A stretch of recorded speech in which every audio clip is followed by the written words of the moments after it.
Have you almost finished running an event and as people are heading out the door to go home, thought to yourself, I should have checked how that session went?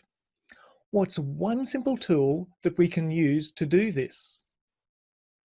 In today's episode, we're going to explore a simple but effective evaluation tool for the Enablers of Change toolkit, the dartboard.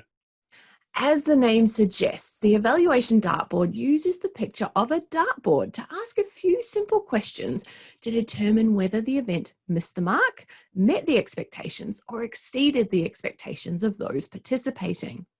As the name implies, you draw a dartboard on a flip chart or butcher's paper. The center of the dartboard is for the top scores. You really nailed it, while the outer part of the dartboard is where you missed the mark. You then draw lines on the dartboard so that it's split into quarters. Each part can then be used for a different evaluation question. All you have to do is give out some sticky dots or have some marker pens handy and ask them to answer the questions by placing a dot or a mark on the sheet.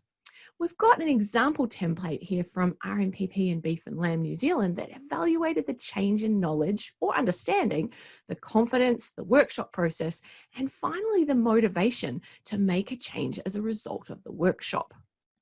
It's a really easy visual way of receiving feedback, and it can be used to debrief the activity or as a quick way of providing some feedback to anyone interested in how the activity went.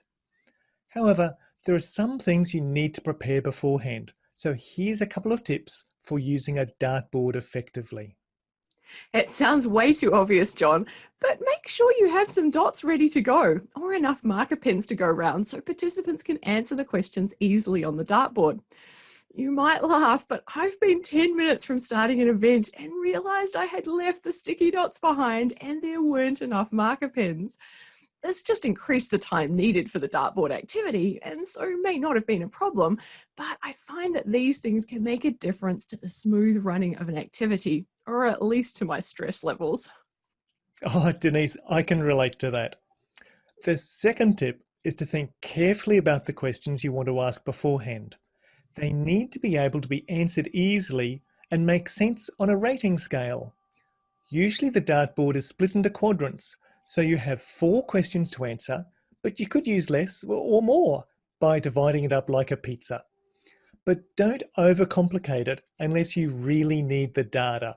For example, you could simply ask participants to rate the venue, the catering, the process used during the event, and the value of the content delivered. The final tip is to remind participants that the closer to the center of the dartboard, the more favorable the response. Again, it sounds obvious, but isn't always. And John, this can make a very big difference to your evaluation results.